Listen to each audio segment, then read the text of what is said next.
जो सेब का किसानों की लड़ाई है वो टिकैत साहब ने आज से 35 साल पहले भी लड़ी।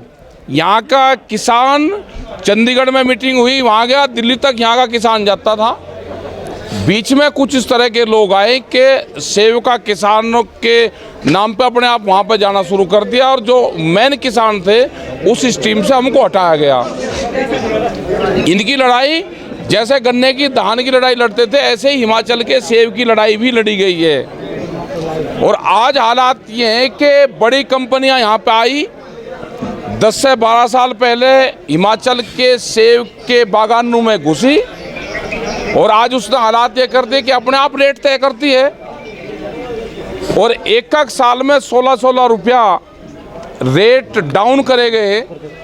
तो ये बहुत दुर्भाग्य की बात है। आप लोगों को दात हम देते हैं कि आज जो अडानी के उसमें सेब जाता था, वहाँ ना जाकर आप लोकल मंडी में लेकर आए और आपको उसी तरह से व्यापार करना होगा जैसे आप पहले व्यापार करते थे।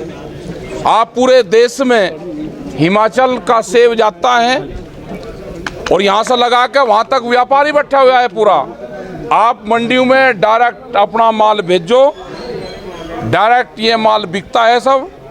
और अगर एक के हाथ में अपनी तराजू दोगे तो वो आपको कोई फायदा नहीं देगा। तो ये पूर्ण रूप से विरोध उन बड़ी कंपनियों को करना पड़ेगा। केंद्र सरकार आपकी बात नहीं मान रही है, इतना एक साल हो गया, 1 साल से भी ऊपर हो गया है। केंद्र सरकार बात मान लेगी, किसान हमारी बात मान लो, केंद्र सरकार की हमें जरूरत ही नहीं रहने की। फिर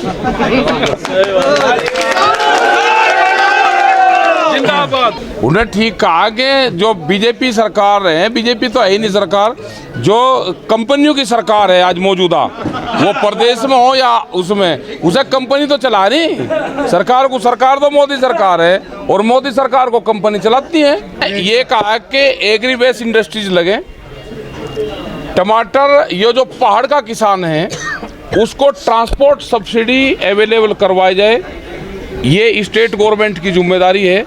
अगर यहाँ से माल मुंबई की मार्केट ठीक है तो वहाँ तक ट्रांसपोर्ट सब्सिडी सरकार दे। आप ट्रांसपोर्ट सब्सिडी दे दो किसान को, पूरे देश की, दुनिया की मंडी करवा दो देश की, तो ये पहाड़ का किसान बच जाएगा। बागवानों से भी मिलेंगे हम, जिन बागों में नुकसान हुआ है ओलावृष्टि से, उनसे भी मिलेंगे।